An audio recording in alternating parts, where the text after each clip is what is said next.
truc basique, à mon avis, c'est vrai que pour Platon, en fait, c'est vrai que c'est quand même que pour Platon, en fait, le monde, notre monde qu'on dit réel, nous, c'est pas le monde réel, c'est le monde des idées qui est le monde réel. Et nous, on vit dans un monde qui est fantasmatique, quoi, qui n'a pas de substance. En tout cas, qui est moins réel que le monde. C'est un truc qui revient tout le temps, c'est le monde des idées, c'est que les choses sont, ont un être plus.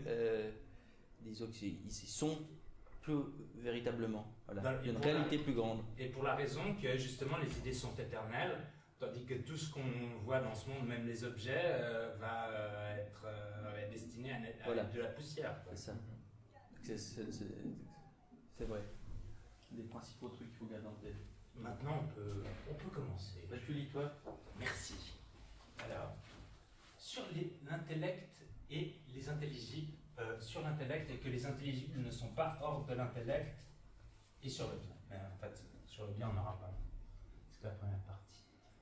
L'intellect, qui est véritablement et réellement intellect, peut-on dire de lui qu'il se trompe parfois et se forme une opinion de choses qui ne sont pas?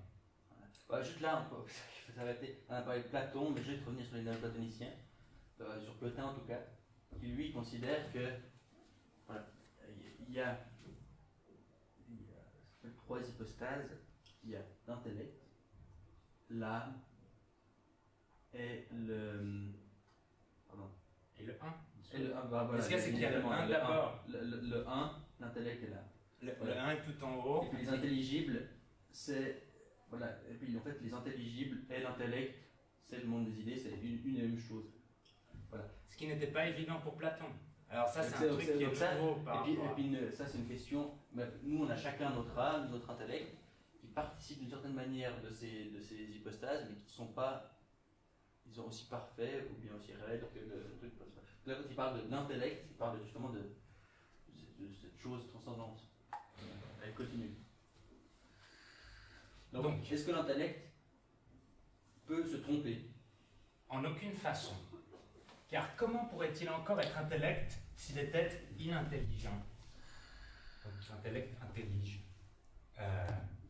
Il faut donc qu'il connaisse toujours et que jamais rien ne lui échappe. Sa connaissance ne relève pas d'une conjecture, ni d'une incertitude, ni encore d'une sorte de oui-dire. Sa connaissance... Alors c'est vrai que là on pourrait s'arrêter sur qu'est-ce que ça veut dire l'intellect. Pourquoi est-ce qu'on dit que l'intellect ne peut pas se tromper? Nous on a un intellect et puis voilà. Mais on se trompe. Mais je pense qu'il faut comprendre ça comme façon de dire. Si notre intellect ne se trompe pas, que fait des erreurs, c'est que c'est des erreurs qui viennent d'une autre faculté de l'esprit. Je sais pas, on peut expliquer alors un peu une discussion de l'autre jour.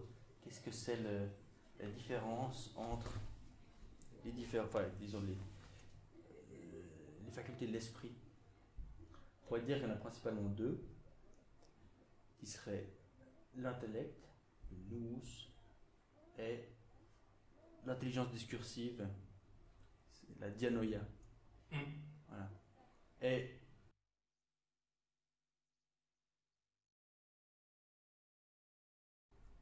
le nous, c'est ce qui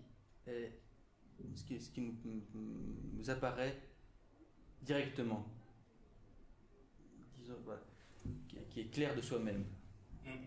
C'est par exemple les concepts, c'est les règles de la logique, etc., qui sont évidentes par elles-mêmes. Voilà.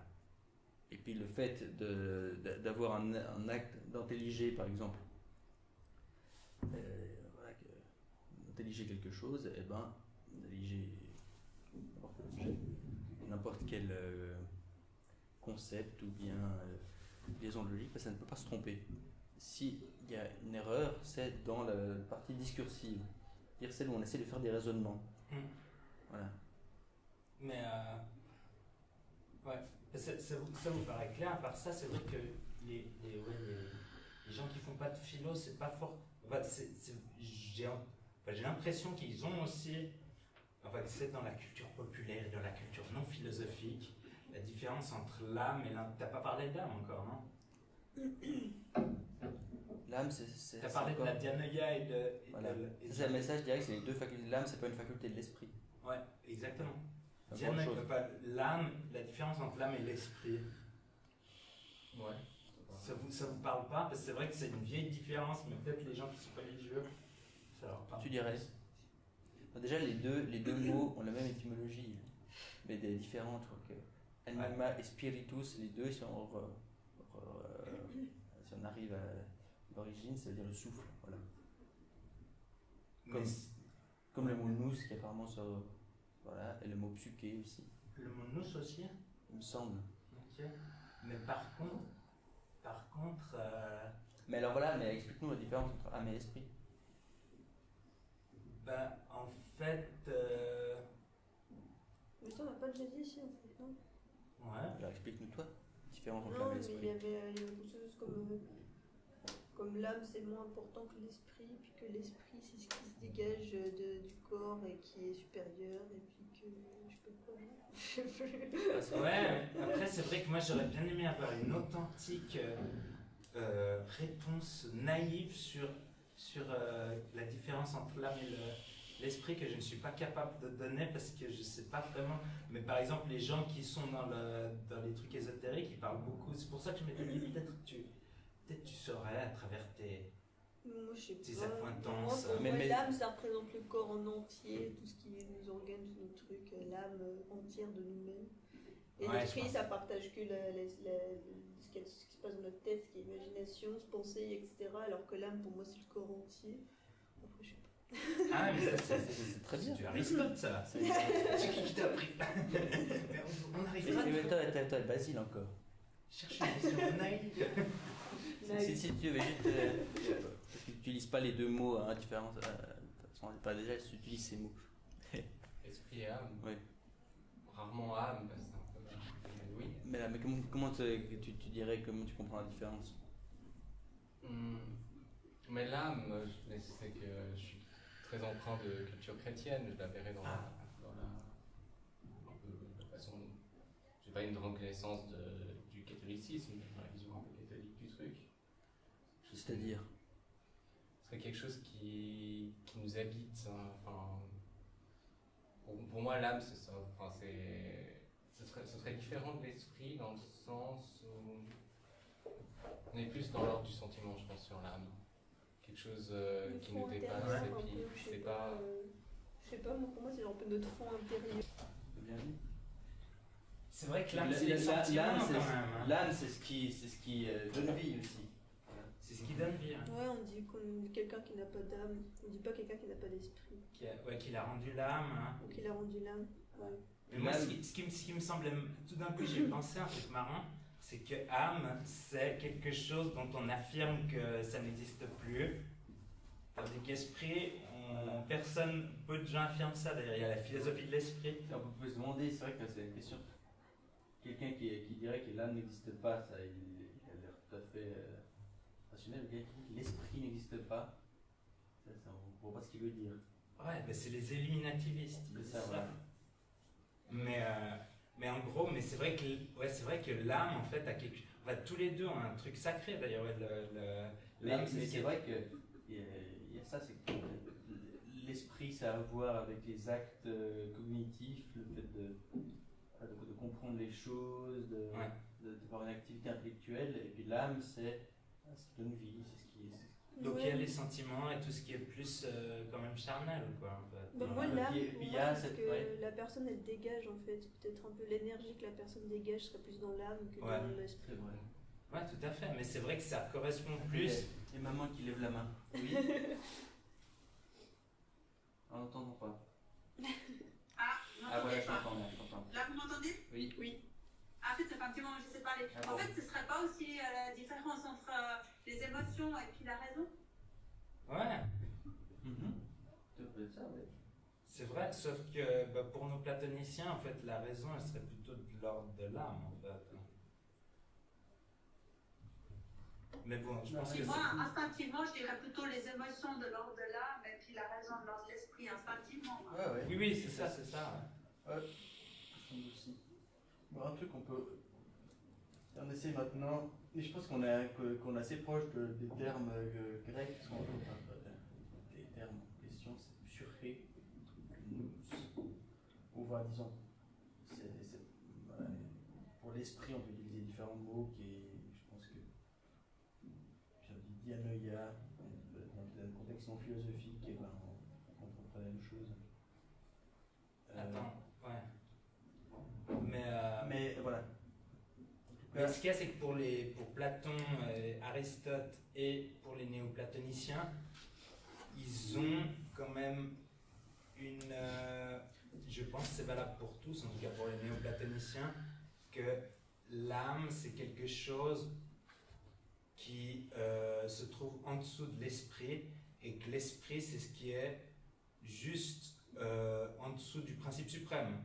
Et c'est vrai que ça nous ramène encore une fois avec la religion, quand j'y pense, parce que c'est vrai que l'esprit n'a sa place. Passons aux choses individuelles, là tu parles directement dans les hypostases, donc là, mais là, l'âme de chacun, l'esprit de chacun, et après on partira. Ouais, c'est vrai. Bon, dans ce cas, c'est valable aussi pour les choses individuelles, mais c'est vrai que les choses universelles les choses individuelles se rattachent aux choses universelles, quoi. Ouais. Mais disons que si on veut faire les choses en ordre, il faut avoir d'abord une idée sur ce qu'on entend par là, pour comprendre après ce que c'est la Ouais. Alors, ce qu'on peut trouver. Attends, ouais. en fait, un truc naïf, moi quand j'étais petite, on me disait que quand quelqu'un mourait, il restait l'âme ou je sais pas quoi. Et moi j'avais comme image comme le fantôme comme le fantôme qui quitte le corps une fois que quelqu'un est mort, etc. Et du coup, ce serait plus la présence physique. Par exemple, ton corps, il a une présence physique, non? Oui, mais l'âme, du coup, pour moi, ça représente la présence physique. Mais qui est présence physique, c'est de la matière. Oui, mais qui n'est pas dans la matière. C'est pas de la matière. Mais t'es trop influencé par Aristote. Mais. Moi, je pensais à ça quand j'étais petite. Oui. Et c'est Bertrand? Non. Pardon. Oui. Maman? J'essaie Tu de. veux plus parler? Bobo. Non, j'avais pas. Ah bah parfait. Bon, eh ben, en tout cas, alors, un truc qu'on peut dire en restant dans les personnes, bah, Platon dit l'esprit est dans l'âme, l'âme est dans le corps. Voilà. C'est un truc que vous avez en tête. Bon, maintenant vous avez compris que, je pense qu'on a suffisamment balisé ce que c'est la différence. C'est qu'il y a l'idée que non seulement il y a les esprits individuels, les âmes individuelles, mais il y a aussi l'âme du monde. Voilà. Et puis que quand notre esprit, notre âme participe d'une certaine manière de ce qu'on appelle les hypostases, justement. Et alors là, ça devient beaucoup plus compliqué. Qu'est-ce que c'est que l'esprit du monde? C'est pas l'esprit du monde, en fait, c'est l'esprit, quoi. C'est l'esprit en tant qu'hypostat, enfin l'esprit en tant que. Je sais pas comment. Non, c'est vrai. Non, c'est vrai qu'il faut faire la différence. Ouais. Mais il n'y a pas d'esprit du monde, en fait, c'est-à-dire que l'esprit, c'est l'esprit universel, non? Mais justement, c'est que c'est une question, parce que des fois, il parle de l'hypostase d'esprit, hypostase âme, puis il parle de l'esprit du monde. Mais non, c'est l'esprit universel. Et puis, justement, puis la question, c'est est-ce que c'est la même chose ou est-ce qu'il a introduit un troisième terme? Mais non, c'est l'âme où il y a ce débat. Je te jure qu'il n'y a pas ce débat sur l'esprit. Je te promets. J'ai passé ma vie. Non, j'ai passé ma journée. Mais j'ai beaucoup lu aussi Plotin. Ouais. Par exemple, quand il parle, là, il dit l'intellect qui est véritablement réellement intellect. C'est qu'il parle de l'hypostase. Donc on va éliminer le troisième terme central, peu importe s'il peut y avoir des mains. Troisième terme, tu veux dire quoi? Ce serait le truc du monde, voilà. L'âme du monde. L'âme et puis l'hypothétique esprit du monde. Ouais. Mais en tout cas, non mais c'est vrai que ça serait peut-être moins de sens. Mais là, en tout cas pour l'esprit, je peux concevoir, ça veut dire qu'il y a un esprit, disons, voilà, qui nous transcende, et puis en fait, nous on ne fait que participer à ça. Le fait qu'on ait tous les mêmes, comment dire, les mêmes... Attends, mais tu déflores, parce qu'il faut peut-être peut-être vous demander comment est-ce que... Parce que, ouais, vous voyez un peu l'articulation que l'esprit universel a avec notre esprit, ou pourrait avoir avec notre esprit, parce que c'est ça le fond de la théorie. Non. Non. Tu étais en train d'expliquer. Ok. Non, c'était pour voir si la Mais théorie de Platon était innée. Mais le fait que par exemple on ait les mêmes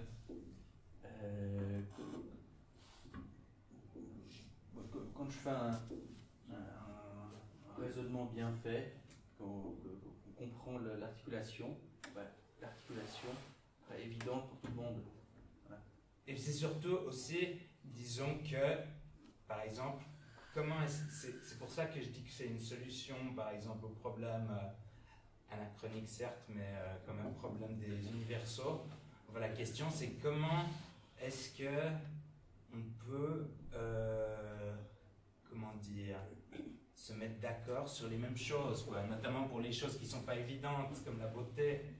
Et la réponse platonicienne et plotinienne, c'est que en fait, dans l'esprit, tous les concepts existent parce que l'esprit, c'est le monde des idées. Et en fait, on participe en comprenant quelque chose, en saisissant ce qu'est la substance de quelque chose, en comprenant une chose. Si on le fait, comprendre, ça veut dire savoir ce qu'elle est, sinon on ne comprendrait pas. Cette compréhension veut dire qu'en fait, on a contact avec l'esprit universel et que tout le monde peut le faire et comprendre la même chose, en fait. Donc ça permet, disons, c'est une théorie qui permet de savoir pourquoi on évolue tous dans le même monde et qu'on comprend d'une certaine façon de la même façon. C'est quoi la différence entre l'esprit universel et le monde des idées? C'est la même chose. Justement, c'est que c'est la même chose. Pour Plotin, alors pour déjà, Plotin. mais déjà, alors c'est la même chose, mais c'est comment dire, c'est pas évident. C'est une grosse thèse de dire que c'est la même chose. L'intellect et le monde des idées. Parce qu'on, nous, on C'est fait ce la que dit différence. Plotin seulement, en fait. Platon ne dirait pas ça. Normalement, on fait la différence entre la faculté d'intelliger et l'objet intelligé. Voilà. Et donc, c'est deux choses différentes. Comme il y a la faculté de voir, il y a la chose perçue, il y a la chose vue, etc. En tout cas, au niveau de l'hypostase, eh ben, c'est la même chose. Voilà. Et ça veut dire c'est la même chose. Voilà. En fait, l'intellect, quand il intellige, en fait, il peut faire que intelliger. Sa façon d'être, c'est d'intelliger. Ça veut dire de rendre évidentes des choses qui sont déjà en lui, des idées, des intelligibles. C'est-à-dire de penser les idées, en fait. Et puis il ne fait que ça, il pense toutes les idées en même temps, et voilà. Donc c'est pour ça que dire que c'est la même chose. Ouais, et c'est pour ça que cet intellect, en fait, n'est pas comme notre intellect, parce que nous, notre intellect, il apparaît par moments, en fait. C'est-à-dire qu'on comprend par moments les choses et on comprend une chose à la fois. Tandis que cet intellect tel qui serait le monde des idées pour Plotin, le monde vivant des idées un peu, en fait tout existerait ensemble, voire ce serait une copie de notre monde. Donc en aucune façon il ne peut pas se tromper, car comment pourrait-il encore être intellect s'il était très intelligent? Il faut qu'il connaisse toujours et que jamais rien ne lui échappe. Sa connaissance ne relève pas d'une conjecture, ni d'une incertitude, ni encore d'une sorte d'ouï-dire. Sa connaissance ne dépend donc pas davantage d'une démonstration. Car si on prétend qu'il connaît certaines choses au moyen d'une démonstration, cela reviendrait à dire que d'autres choses sont immédiatement évidentes pour lui. En réalité, notre argument affirme qu'elles le sont toutes. Toutes les choses Qu'elles sont évidentes. Sont évidentes. Directement. Car comment distinguera-t-on encore celles qui sont immédiatement évidentes et celles qui ne le sont pas? Mais alors, ces choses dont ils accordent qu'elles sont immédiatement évidentes... Il peut dire que, parce qu'il parle probablement des stoïciens, des épicuriens. Voilà. D'où dirons-nous que cette évidence vient à l'intellect? D'où dit-il la certitude qu'elles sont bien ainsi? Non, mais là c'est une autre question intéressante. On peut s'arrêter? Bien, c'est la question de l'évidence.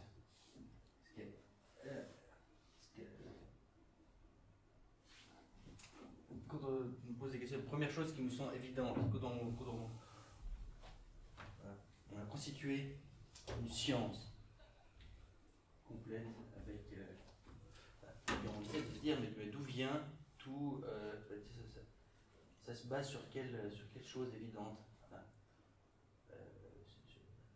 sur quel fondement. Disons, quels sont les fondements qui sont évidents.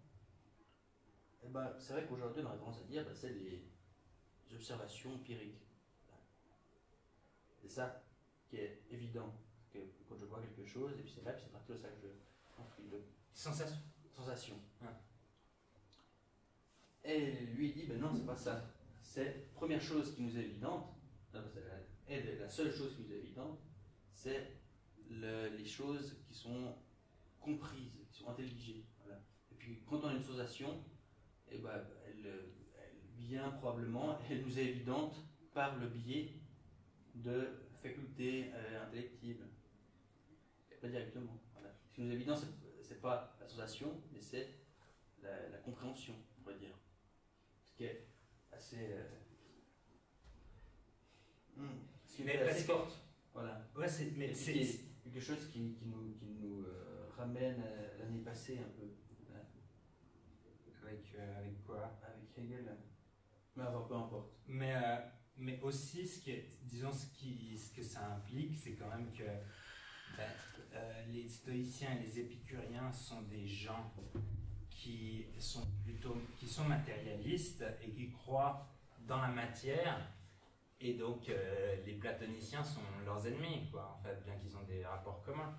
Les platoniciens, c'est ceux qui croient que la vérité, c'est l'esprit. Tandis que c'est l'esprit ou l'âme, tandis que pour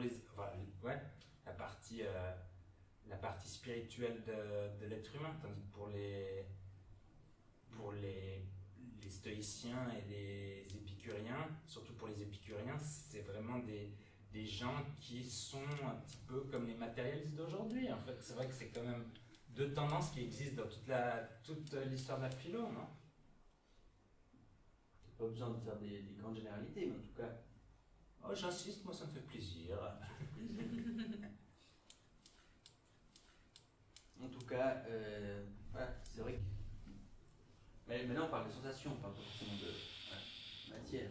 Mais après, c'est vrai que directement, on parle de sensations, il y a l'idée que c'est des choses qui nous sont envoyées par les objets, etc. Mais c'est-à-dire que, parce que lui, je pense qu'il considère, Plotin, qu'il y a un moyen, disons, de savoir les choses et d'en être certain. Et qu'une fois qu'on en est certain, il veut expliquer cette certitude. Il est certain qu'on peut atteindre cette certitude, et il l'explique par le fait qu'il a été en contact avec l'esprit supérieur. Donc l'esprit supérieur, il nous donne la certitude. Ouais, mais c'est-à-dire que c'est pas qu'il nous donne, c'est qu'on participe de cet esprit.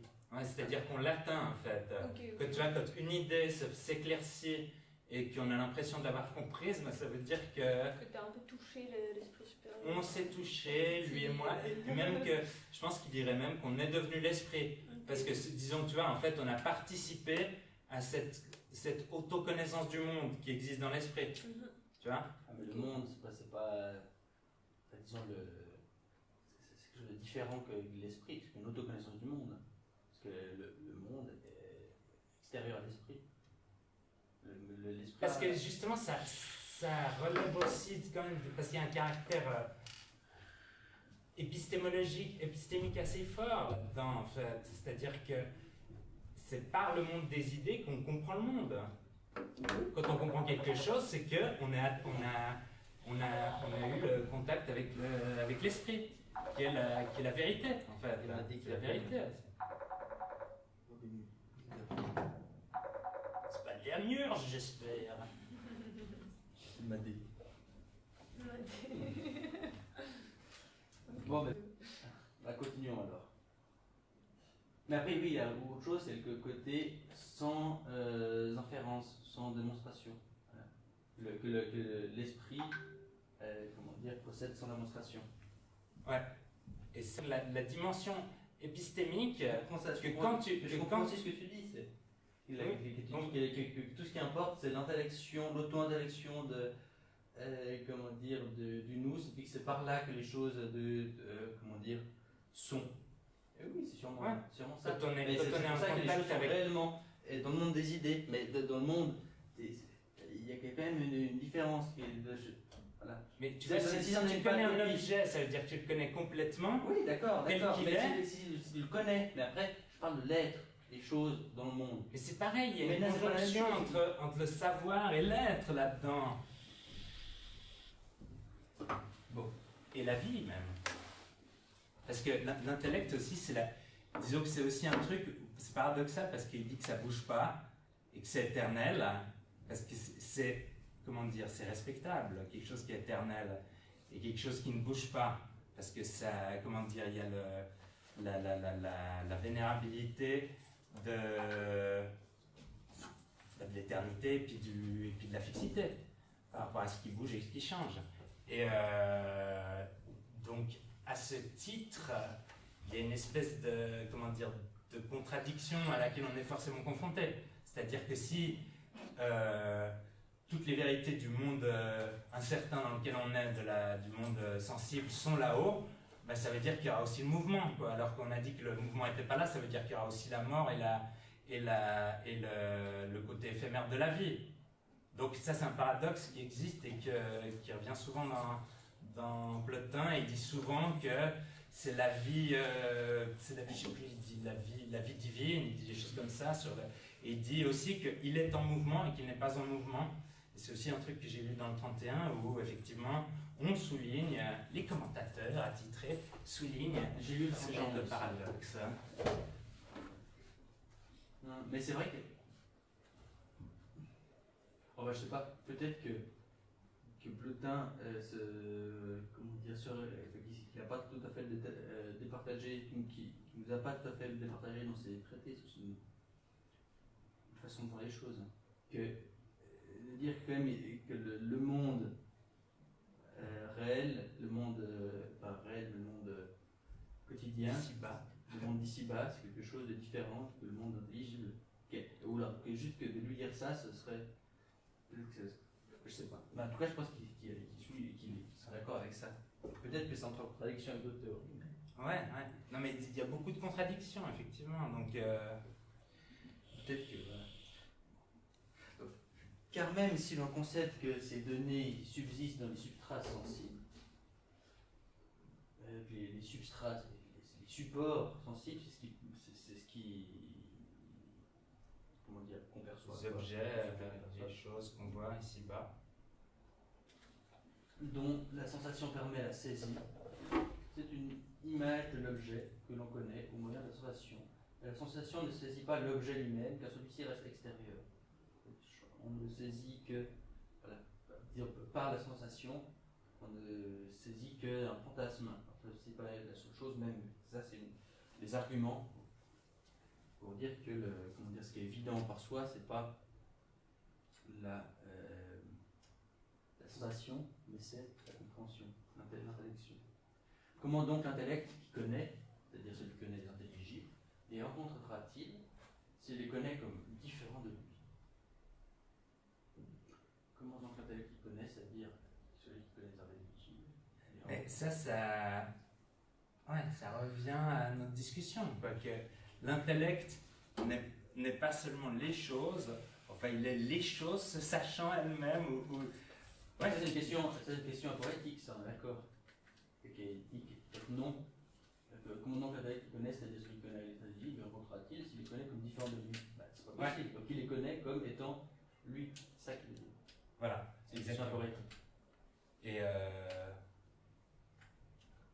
c'est vrai que c'est paradoxal parce que on pense à des idées, c'est-à-dire des contenus, mais c'est non seulement des idées, mais enfin c'est des idées qui sont en train d'être pensées toutes collectivement.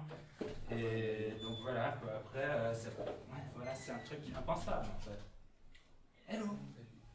Tu arrives en retard, non? C'est pas parce que vous êtes tous en avance que je suis forcément en retard. Alors, On parle de la théorie des idées. Voilà. Façon résumée. Platon ou De l'idéalisme. De Platon, de tout le monde. de Plotin, de Non, mais ouais, Platon on par lit. Plotin, de...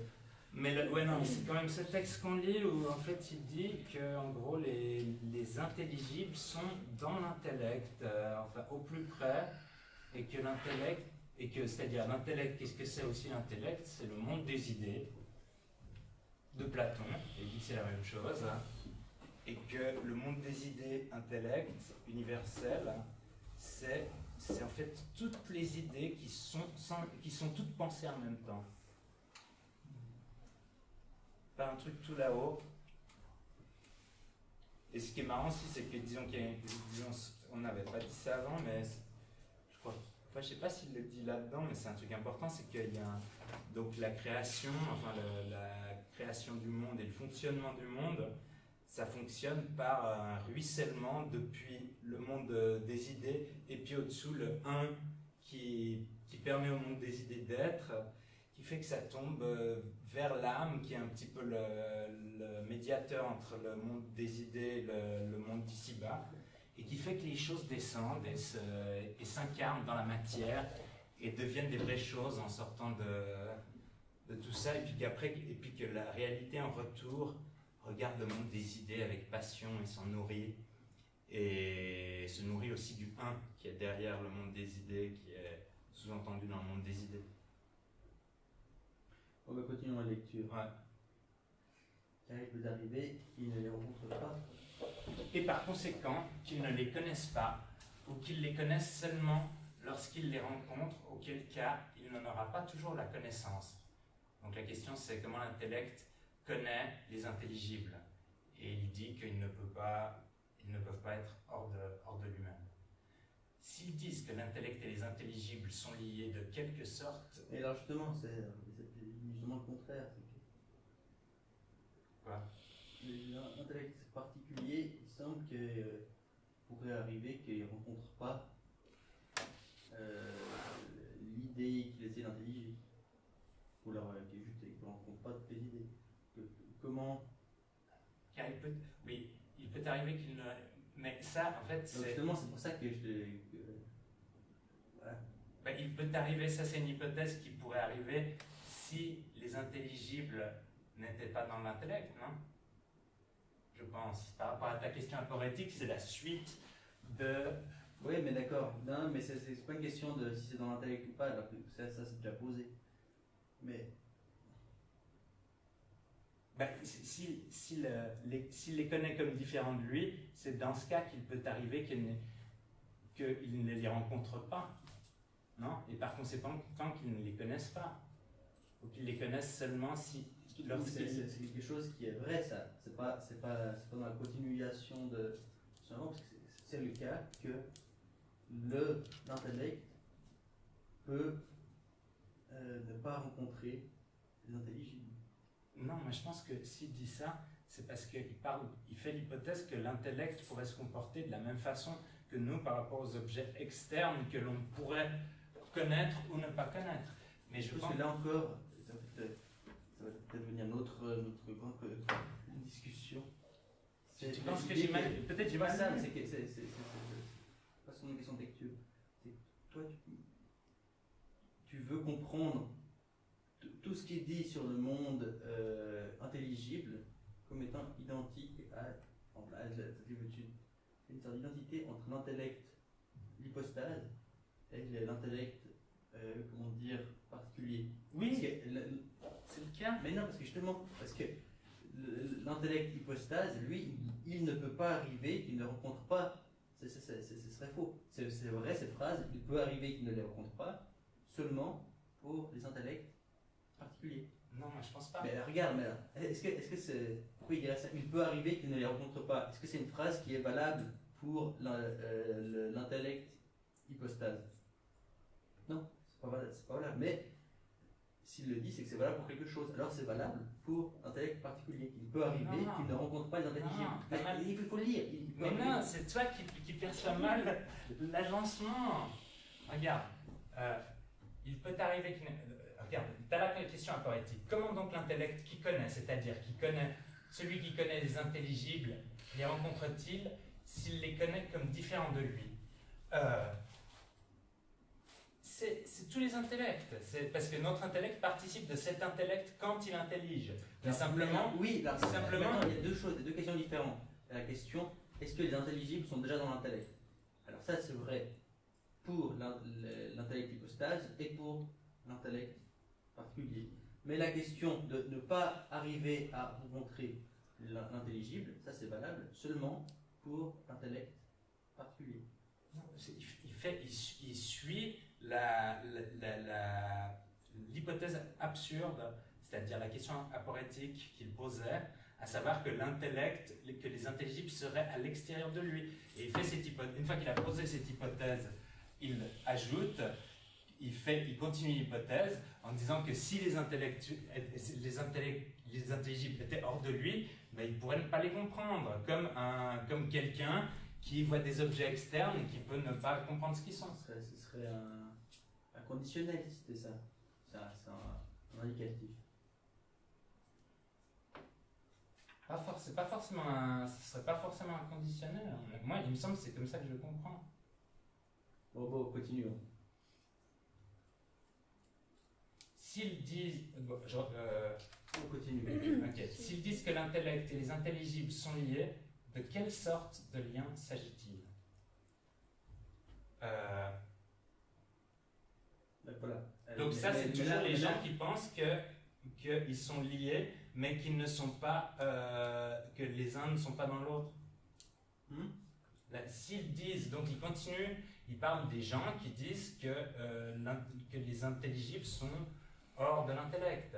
Donc si ces gens-là disent que l'intellect et les intelligibles sont liés, de quelle sorte de lien s'agit-il? Il continue à poser des questions aux gens avec qui il n'est pas d'accord, parce que lui, il pense que l'intellect les a en lui, ces intelligibles. Donc par ailleurs, les intellections aussi seront des empreintes. Donc toujours, tu vois, c'est toujours dans la même hypothèse. Les intellections sont des empreintes, à savoir, qu'est-ce que c'est des empreintes? Je persiste quand même, non mais il y a deux questions différentes. Une, on est d'accord, c'est que les intelligibles sont dans l'intellect. Oui, mais après c'est autre chose, ce que je disais avant. Et puis que on va dire ça que pour l'intellect, c'est les intelligibles. Donc il n'y a pas de lien entre les deux. C'est pour ça que toutes sortes de liens, je dis, ben non, c'est pas des liens. Ouais. C'est la même chose, quoi. C'est l'identité. C'est ça. Ouais. Alors, je lis la suite. Donc, par ailleurs, les intellections aussi seront des empreintes, mais si tel est le cas, elles vont venir de l'extérieur et seront des poux. Bon, empreinte, c'est... C'est un mot intéressant si on peut jeter un truc. Empreinte. C'est typos. Un type de chose, c'est une empreinte d'une chose. Ouais. Mais disons que c'est typographie. Enfin, vous voyez,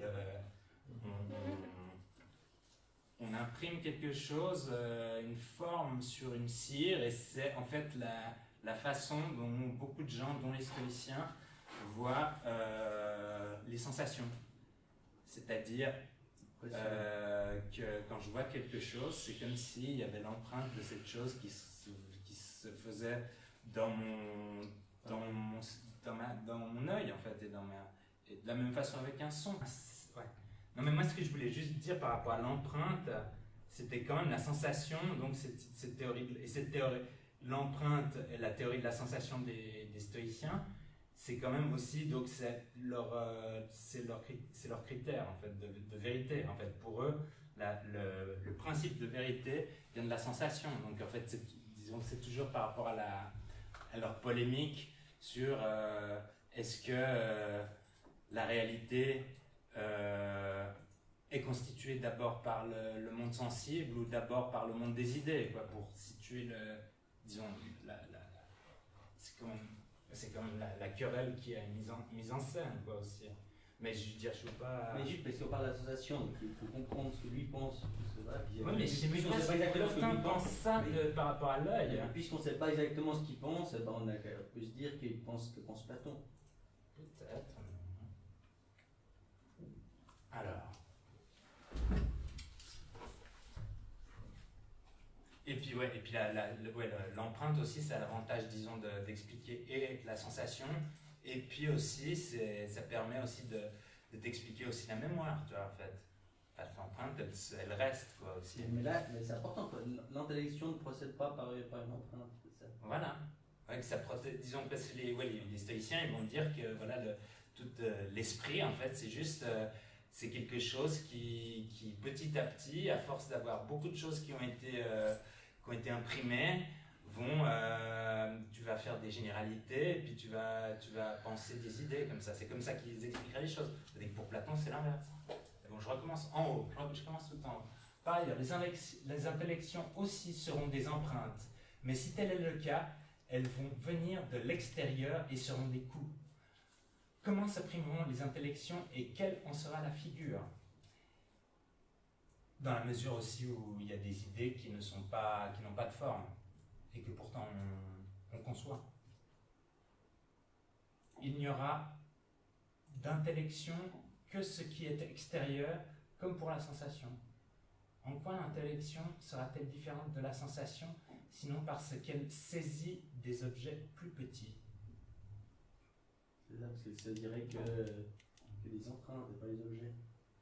C'était déjà quoi la réponse à pourquoi? Parce que moi, c'est vrai que objet plus petit. Mais Ah oui, parce que l'idée, c'est si on suit la logique des empreintes, et bah, finalement l'intellect, ça serait quelque chose qui fait des empreintes à partir d'empreintes, et puis voilà, disons quelque chose qui travaille qu'à partir de. À partir de traces et qui n'a pas. Alors que l'idée, c'est que l'intellect, non, il saisit les choses. Il saisit la chose en soi. Il saisit toute la chose. Et comment sera-t-elle qu'elle les a réellement saisies? Comment sera-t-elle que tel objet est bon, beau ou juste? Et ça, c'est vrai que je pense que c'est aussi le noyau d'éthique et de morale qu'il y a derrière tous les platoniciens, un peu quand même, disons, cette théorie du monde des idées ou de l'intellect collectif. Ça sert aussi quand même à appuyer un sens commun de ce qu'est le bon et le juste, hein, un peu, je pense, au niveau idéologique, un peu. Après, pour déconstruire un peu tout ça. Car chacune de ces choses est différente de l'objet. Donc, ces choses, là, il parle du bon, du beau et du juste. Et les principes sur lesquels l'intellect fonde son jugement pour atteindre la certitude ne sont pas dans l'objet. Au contraire, ces principes sont extérieurs et la vérité est là-bas.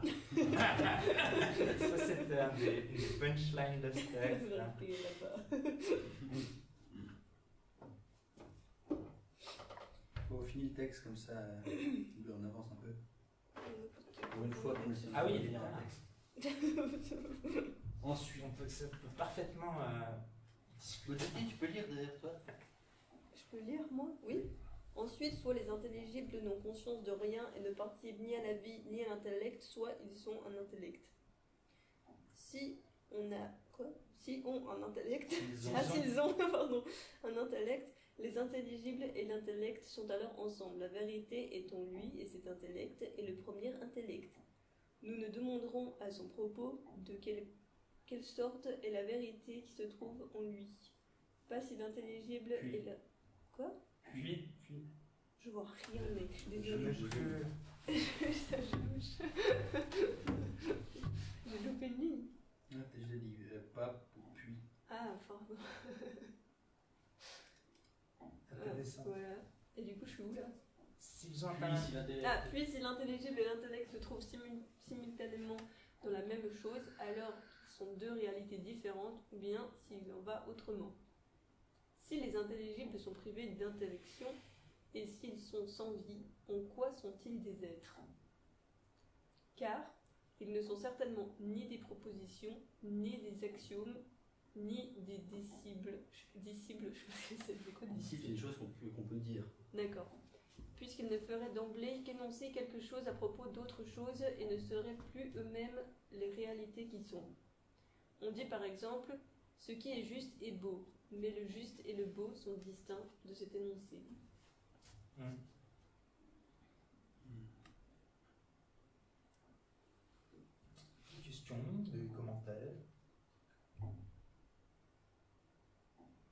veut détacher, en tout cas, ouais. Il veut bien détacher le mot de son idée. Voilà. L'idée, au début, c'est les propositions, les axiomes. Ils ne sont certainement ni des propositions, ni des axiomes, ni des disciples, puisqu'ils ne feraient d'emblée qu'énoncer quelque chose à propos d'autre chose et ne seraient plus eux-mêmes les réalités qu'ils sont. Parce que je pense que, je veux dire, il devait y avoir des gens, peut-être les... Oui, c'est vrai, d'accord. Peut-être les épicuriens qui disaient que ça n'était que des mots, quoi. Je sais pas, il faudrait... Ouais, d'accord. T'as essayé de lire, toi?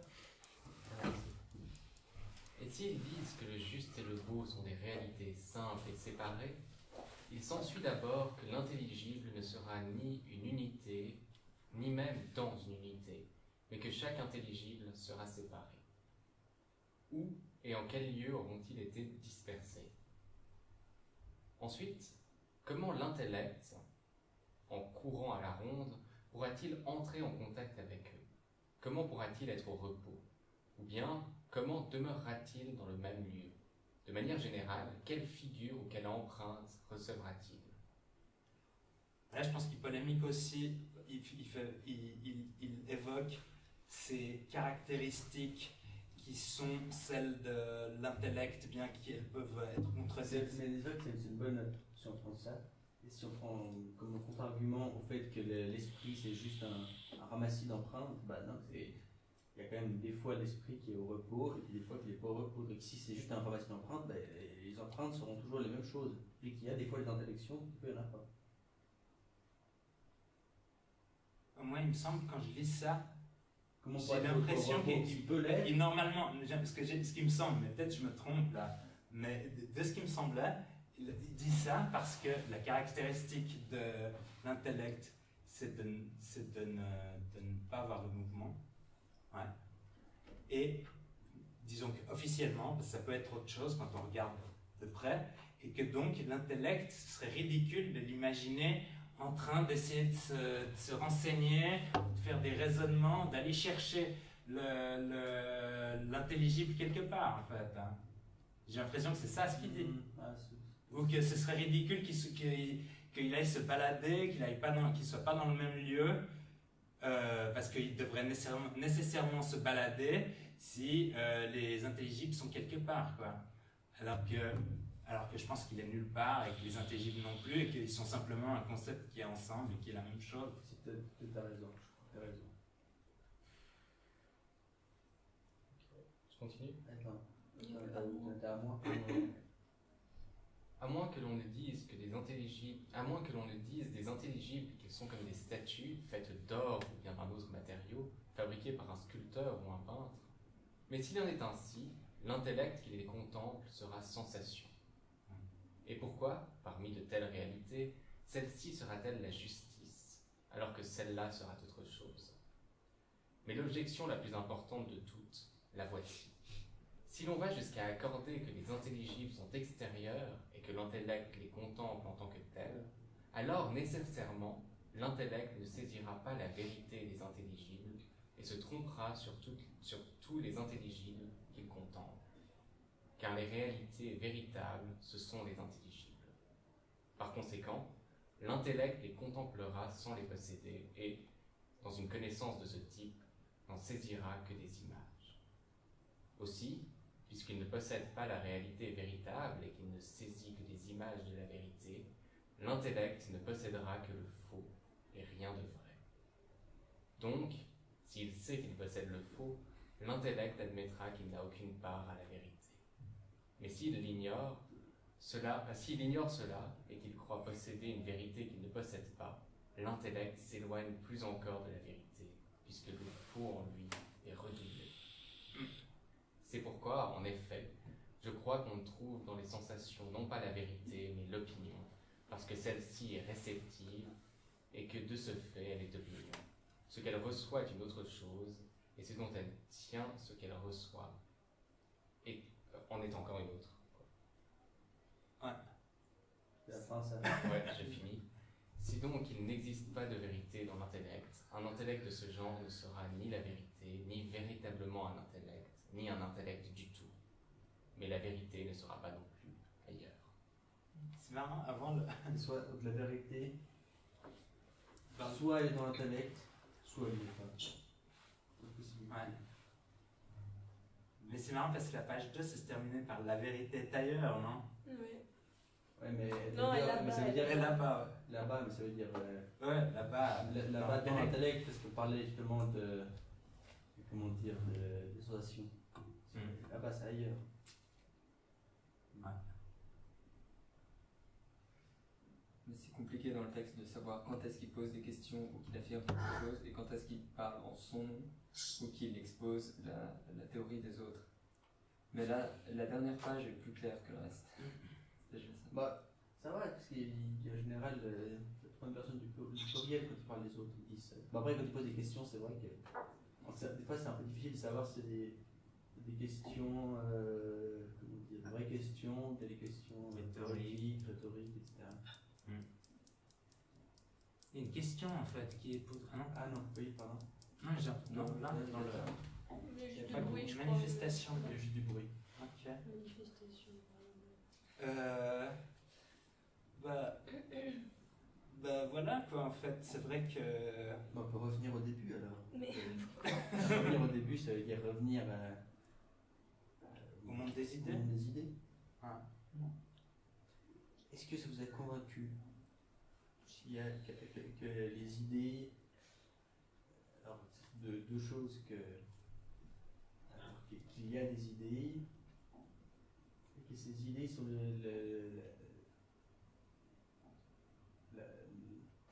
la réalité des choses, la vérité des choses, c'est l'idée. Ce sont des idées.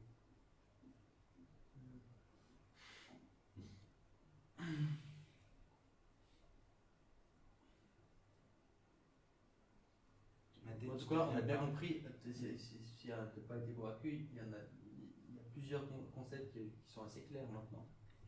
L'intellect, la sensation, la distinction qu'on pourrait avoir, mais qui n'en est pas une en fait, qui est entre l'intellection et l'intelligible, et l'intellect. C'est ça, il y a la faculté, il y a l'action, et il y a l'objet. En fait, tout ça sont une seule et même chose pour Plotin. Ouais, au niveau de l'intellect. Au niveau de l'intellect. Ouais. Bah, en fait, c'est aussi que c'est l'intellectuel, l'intellect agent en fait d'Aristote. C'est vrai que là, je ne saurais pas trop situer par rapport à ça, mais il y a beaucoup de rapports avec ça. Et L'intellect agent. Tu veux qu'on explique un peu ce que non, je pense pas que. Je pense qu'on va. Non, faut pas rajouter. Non, moi j'aurais plutôt tendance à remonter vers le 1. Enfin, ce serait ma petite envie là. Vas-y. Donc, en fait, c'est vrai qu'on n'a pas trop parlé du 1. C'est le concept suprême. Quoi. En dessous, il y a le monde des idées. Et c'est une hiérarchie. Hein? C'est le concept suprême, c'est l'être suprême. Ouais, c'est pas un concept en fait. C'est l'être suprême. Disons que c'est le. Ouais, est-ce que c'est l'être suprême, mais qui est tellement suprême qu'il n'en est pas à être. Ça, c'est encore une autre question. Ça. Non, c'est clair pour Plotin. Quoi. Oui, non, c'est ça, mais c'est une question de développer. Oui, mais disons qu'il est tellement simple qu'il est au-delà de l'être en fait. C'est un truc, c'est une façon, c'est un espèce de concept limite comme ça, mais qui permet à Plotin, disons, de poser sa hiérarchie. Et disons que ça c'est un truc qu'on avait déjà expliqué aux premières séances, mais c'est un ruissellement qui à partir du 1, le 1, en fait on ne sait pas trop pourquoi, il est dans l'abondance de lui-même, il sait, en fait il a ruisselé, c'est vraiment très délicat de dire ce qui s'est passé, mais disons qu'il y a eu une sorte de sortie du 1 qui a ruisselé et qui a fait que l'intellect en dessous s'est constitué. Et par la suite, l'âme s'est constituée en regardant. Et à chaque fois aussi, c'est une sorte de l'intellect est créé par le ruissellement du 1 par au-dessus, et l'intellect regarde le 1 avec passion, et c'est cette relation de passion entre le concept supérieur qui a créé le concept, ou d'où provient le concept inférieur, qui fait que la réalité se développe. Et il y a la même relation entre l'intellect et l'âme, qui est un petit peu le truc qui est entre l'intellect et notre monde ici-bas. Et donc les choses les idées qui sont fixes, sont descendues à travers l'âme dans le monde ici-bas. Et c'est aussi, en fait, c'est toute la problématique, en fait, entre l'unicité et la multiplicité, qui était aussi un gros problème, quoi. Qu'est-ce qui est multiple, qu'est-ce qui est un, est-ce que nous on est multiple ou est-ce qu'on est un? On a la sensation d'être un, mais en même temps on sait qu'on change d'une manière qu'on n'arrive pas, qui nous donne l'impression qu'on serait plusieurs. On peut se couper une partie de soi-même qui ferait qu'on pourrait dire qu'on sera en 2 morceaux, etc. Plein de paradoxes par rapport à, disons, qui peuvent contester, disons, notre impression d'unicité pour nous et puis pour d'autres choses, quoi, en fait, aussi pour en fait, tout ce dont on parle, en fait, c'est aussi une question linguistique, en fait. C'est parce qu'en fait, quand on parle, on nomme les choses, et on peut nommer un trou, on peut nommer plein de choses dont l'existence n'est pas évidente, mais qui existent dans le langage. Et je pense aussi, c'est vrai que moi j'ai toujours l'impression. Pourquoi ça me dérange ce genre de choses, c'est parce que j'ai en tête aussi, disons, un cours de Paolo Crivelli que je suis, il y a cette interprétation qui est de dire que, en gros, ces idées, pourquoi elles sont, parce que sa théorie de Frege, tu vois, que tout prédicat est d'une certaine manière, et puis qu'on peut le montrer d'une certaine manière, puis vraiment c'est pas que ça, quoi. Mais disons.